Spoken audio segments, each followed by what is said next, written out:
Sapaan Damai Sejahtera 27 Desember 2023. Shalom keluarga damai, selamat Natal dan selamat merayakan sukacita kelahiran Sang Juru Selamat kita, Yesus Kristus. Mari kita memuji nama Tuhan dan bersyukur kalau kita masih bisa merayakan sukacita Natal di tahun ini, bersama dengan keluarga maupun saudara-saudara seiman di sekitar kita. Samas pagi ini akan mengulas tentang momen berbagi sukacita Natal. Namun sebelumnya, mari kita buka dengan doa. Tuhan, kami mengucap syukur atas kelahiran Yesus Putramu yang tunggal di dunia ini. Kami merayakannya dengan penuh sukacita atas kehadiran-Mu sebagai manusia. Kami mohon hikmat dan bimbingan-Mu untuk mengerti makna sukacita yang benar itu, bukan hanya sebagai peringatan dan perayaan belaka. Dalam nama Yesus kami berdoa. Amin. Keluarga damai yang kekasih di dalam Tuhan. Bagi setiap orang Kristen, hari Natal merupakan hari yang ditunggu-tunggu oleh banyak orang, terutama anak-anak yang menjadikan Natal identik dengan perayaan, baju baru, hadiah-hadiah yang mewah, makanan enak, dan bertemu dengan saudara-saudara dari keluarga besar. Sedangkan di zaman sekarang, Natal dijadikan kesempatan untuk meraih pemasukan yang lebih bagi dunia bisnis seperti pusat perbelanjaan, kuliner, travel, hotel, maupun tempat wisata. Semua menghias diri dengan pernik-pernik Natal, ditambah dengan iming-iming sale untuk menggait pembeli membelanjakan lebih banyak uangnya. Natal telah menjelma menjadi kegembiraan dan kemewahan duniawi. Bagaimana dengan sukacita Natal bagi kita? Apakah menjadi bagian dari semuanya itu? Jelas teringat di benak saya, setiap hari Natal saya lalui dengan bergereja bersama orang tua dan saudara-saudara saya. Kadang kami memakai baju baru dengan corak yang sama saat pergi ke gereja. Biasanya hujan atau gerimis menyertai ibadah di gereja pada tanggal 25 Desember itu. Sepulangnya kami makan bersama, lalu dilanjutkan dengan berkunjung ke rumah saudara yang berada di kampung yang sama, sambil membawa bingkisan kecil yang berisi kue kaleng dan sirup dalam botol. Lalu hari itu dihabiskan dengan berkumpul bersama keluarga besar hingga sore hari. Memang dirasakan hari itu lain dari hari biasanya. Semua bersukacita dan merayakan Natal dengan gembira. Namun pada saat itu saya belum mengerti benar makna Natal sesungguhnya. Walaupun sering mendengar dari cerita Natal di sekolah minggu ataupun di sekolah. Warga damai yang terkasih, di dalam kitab suci, sebagian cerita Natal tentang kelahiran bayi Yesus dapat kita baca dari Injil Lukas pasal 2 ayat 10 hingga 12 yang berbunyi demikian. Lalu kata malaikat itu kepada mereka, "Jangan takut, sebab sesungguhnya aku memberitakan kepadamu kesukaan besar untuk seluruh bangsa. Hari ini telah lahir bagimu Juru Selamat, yaitu Kristus, Tuhan di kota Daud. Dan inilah tandanya bagimu. Kamu akan menjumpai seorang bayi, dibungkus lampin dan terbaring di dalam palungan." Firman Tuhan ini menunjukkan bahwa kelahiran bayi Yesus menjadi manusia jauh dari suasana kemewahan dan kemeriahan. Bahkan sebaliknya, kelahirannya penuh kesederhanaan, mungkin dapat dipandang hina oleh banyak orang. Seorang bayi yang lahir dibungkus kain lampin dan terbaring di palungan. Di sisi lain ada ancaman dari penguasa yang takut kehilangan kekuasaannya atas kelahiran bayi Yesus di kota Daud itu. Raja itu meminta para gembala untuk menunjukkan jalan di mana bisa bertemu dengan bayi Yesus, namun didasari dengan niat yang jahat. Maka hikmat Tuhan memenuhi para gembala, sehingga mereka mengambil jalan lain untuk menyelamatkan keberadaan Yesus. Kelahiran Yesus juga ditandai oleh pujian dari malaikat dan sejumlah besar bala tentara surga yang memuji Allah.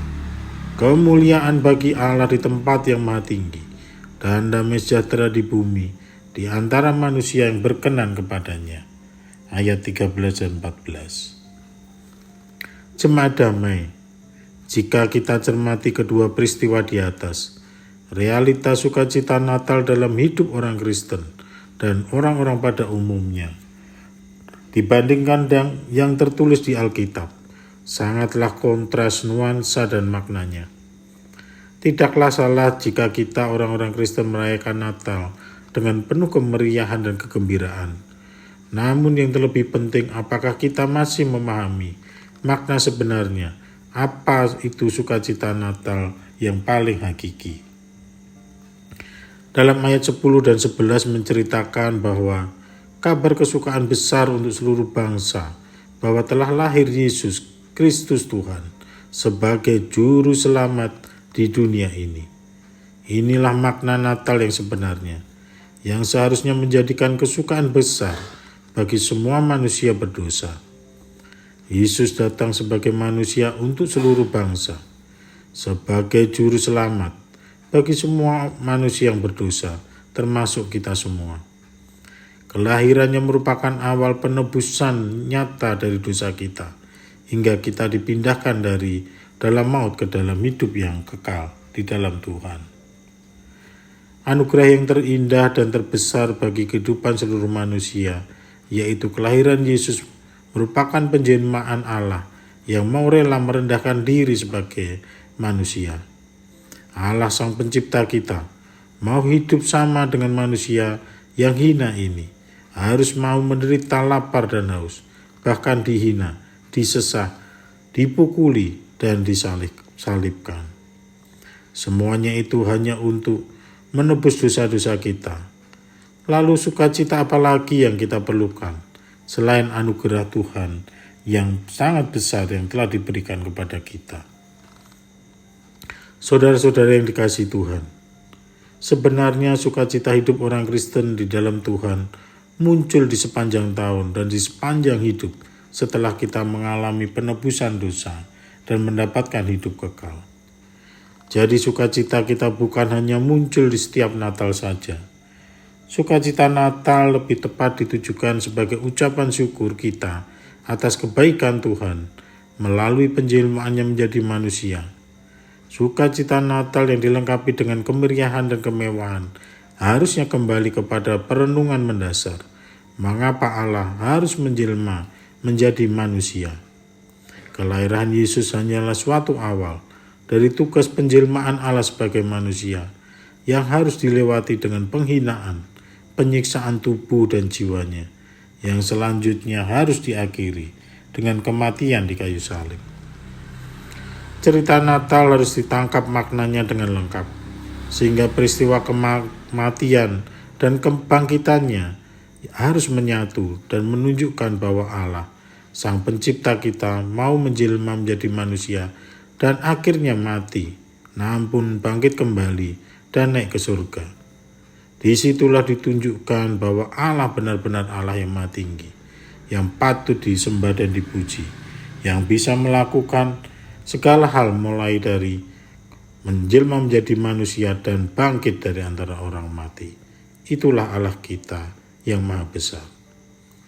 Saudara-saudara yang dikasihi Tuhan, karenanya kasih dan anugerah Tuhan yang begitu besar lewat penebusan darah Yesus yang telah mati di kayu salib untuk menebus dosa umat manusia, termasuk saya dan Anda.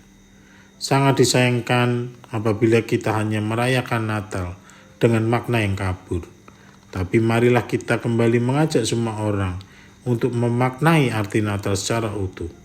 Dan yang lebih penting adalah menceritakan kebenaran Natal sebagai awal penebusan dosa manusia oleh Allah kepada Yesus Kristus, kepada setiap orang untuk bisa lebih mendengar Injil tentang penebusan keselamatan dari Tuhan.